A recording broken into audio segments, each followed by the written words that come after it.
Good morning, good morning, good morning. Uh, Wherever you're coming from, I hope you're having a good day. Um, I've grabbed my coffee and we get going in a minute. I don't know where you are, but where I am, it is dark and grey and rainy this morning, so it's not great. But yeah. So, how is everyone? I hope you're okay. And how are you feeling?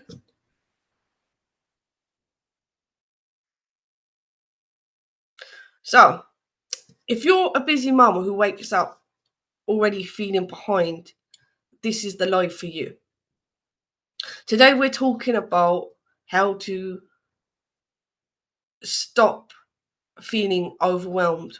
And I'm going to give you a 5-minute routine to help you reset. And it's something that any mum can do, even on the craziest mornings. So, if you're joining this live, say hi, tell me where you're watching from, and let's get into it. So, let me know if this sounds familiar to you. You wake up and instantly your brain is like, oh, what shall I do for breakfast? What am I going to pack for the kids' lunches? Did I reply to the messages that I got? Did I put the laundry away, or is it still in the tumble dryer or the washing machine? It's like the to-do list hits before your feet has even got out of the bed.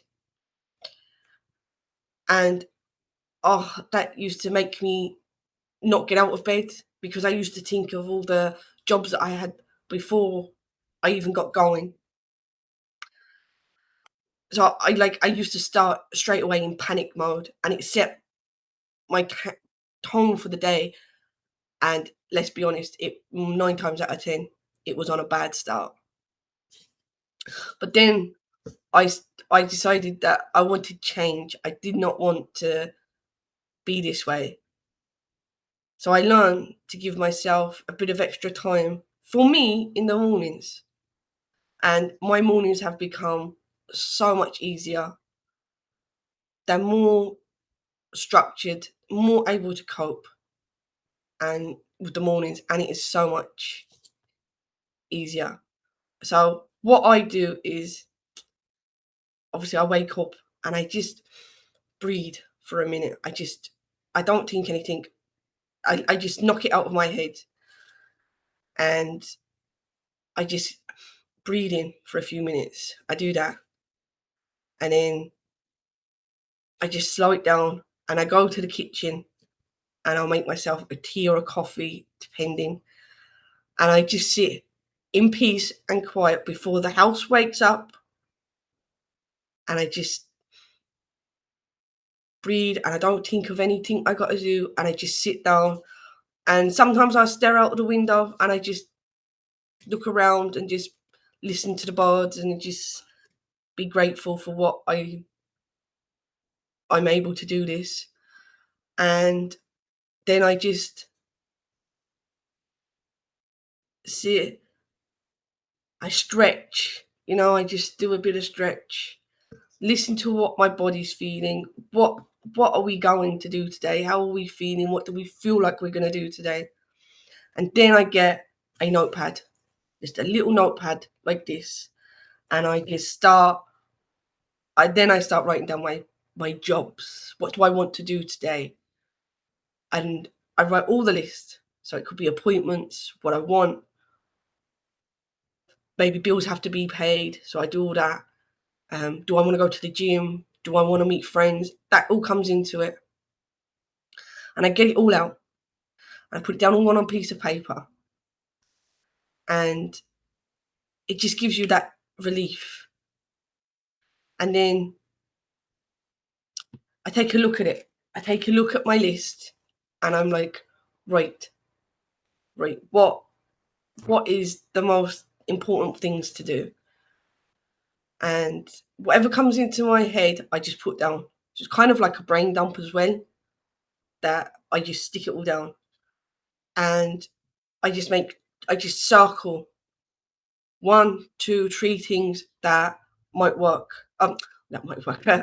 No, I just circle one or two or three things that I really want to do today, and they become the main focus of the day. So that everything on the list isn't urgency. You don't have to overwhelm yourself, and you're giving yourself a little bit of a break. That you notice that some things are not that important in your head. They feel major, but really, it's like, would it really matter if the washing didn't get done that day? Is that a big deal? So sometimes you can stepping out of the situation and looking in can take that pressure off a little bit. And by writing it down, you get that visual. You get that visual of what's important to what's not for the day. And then sometimes you want to be gentle on yourself. Give yourself a, in your head or out loud, it depends. Just say, I can handle today one step at a time. Or I don't have to do everything, just the next thing. So you could even rewrite your list with the most important things and just tick it off, knock it off as you go. So all you've got to focus on is top one. And I'm allowed to start slow. That's my favorite one. There's no rush. There's no marathon. There's no, we get there. We get through it. You can say it out loud. And sometimes talking loudly and kindly to ourselves, that can change everything, because sometimes we're internally critical. Because you deserve mornings that are calm as well. Not perfect mornings, but calm ones. And with you being calm and in the right set, that can sometimes set the mood for everything.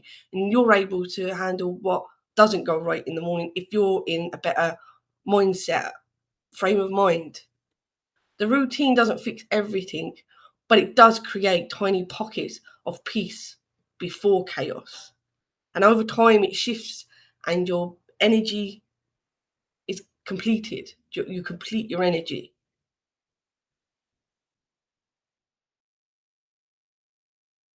But if you found this helpful, let us know in the comments. If you like all this stuff, great.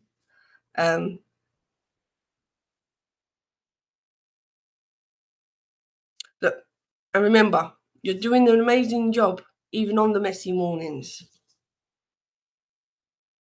So let's even have a look and see if there's any questions. Hang on. Susan says, what if I don't have 5 minutes? My mornings are non-stop from the second I open my eyes. I hear you. I completely get that. Like I said, it's so understandable. So many of us mums feel that way. And here's the thing, this routine works even if you have 90 seconds. You can just do a few seconds of the slowly breathing and stretching. And you can even just only take a few seconds to write down and choose one priority of the day. And whether that is the washing, whether that is the dishwasher. Look, as long as you decide that's what you're going to do, that's fine. That's fine. That alone will calm your nervous system and give you a clearer headspace. Because remember, it's not about the length of the routine, but giving yourself one moment before the world needs you. And you need that pause. And sometimes doing that one job can give you some relief for the day. So I would say take that. If it's only one job, take it. You'll be glad that you did. And then Sandra says, how do I stay consistent with this? I always start strong, but then the chaos takes off. Yeah, I get that one as well. Um, yeah, look, you're not alone in that one. Consistency is a challenge for everyone and every mum. What helps make feel this routine feel effortlessly is not like do one more thing. It's trying to pair it with something that you already do in the morning, like do your breathing maybe if you don't want to do it in your bed or before your feet hit the ground. Maybe while the kettle boils, do some breathing and then stretch while the kettle boils. Stuff like that. Or while the kids are putting on their shoes, maybe quickly writing down your your list to do, what you need to do, what you feel like you want to do, or get your phone out and do it on your notes while they're putting their shoes on. Because let's face it, they take a lifetime to get their shoes on. Or even before you go to bed, have a notepad beside your bed and write your list out. Even that you can do that in a few minutes, so that when you get up that next morning, you've kind of got a plan in place. That you know what your jobs are or what you want, and then you can add to it in the morning if you need. And also, you're not aiming to be perfect here. If you do this twice, 3 times a week, that's still 2, 3 calmer mornings every morning that you might feel the benefits of. And sometimes that's all it needs. It's just a little bit like that, and it will grow over time. It's progress, not perfection. So I hope that helps. Hope that answers your question. We've got another question. I feel guilty taking time for myself in the morning. How do I get over that? Yeah, I get that too. Guilt is the root of a lot of issues, especially when you're a busy mum. So the mum guilt is real. I don't care. It's real. We all have it. And you're definitely not alone. And you're definitely not the only one that feels it. So I want to make that clear. You are not alone in that at all. But here's the truth. Sometimes, a lot of the time, a calmer mum does create a calmer house. When you take 5 minutes for yourself, you are not being selfish. You're actually setting time for the whole family up for a smoother day. Because if you can keep your cool and you can keep your patience, then it has a knock-on effect. So taking 5 minutes for yourself in the morning, maybe half an hour, I don't know what fits your routine, what works for you, but it does work and it sets a good tone. Like, think of it. You charge your phone when you go to bed and it has a good charge on it to cope for the day. Would you expect it to run or not or work properly if it was out of battery? So why do we as mortals expect ourselves to run on empty and survive on coffees and stuff like that? So you do deserve the same care as you give your phone when you charge it. You need to be charged as well. And it's finding what works with you in your life. What happens with how does it work in your lifestyle? Those few minutes you are just investing in yourself. It's in your energy. It's for your patience and your well-being. And your family benefits from that version of you. So it's not selfish. It's hard. It is really hard not to think that way. But over time, you gradually do. When you start putting the things together and it benefits everybody and you're benefiting from it, because above all, it really does matter about you and how you feel and how you find it. And you can't put a price on that. You can't put a price on your own mental health and your own mental well-being. So, look, I hope that helps. Um, if you have any more questions, drop it in. I'd love to help you more. I hope this little tip gives you some help. Let me know if it works for you, how you made you feel,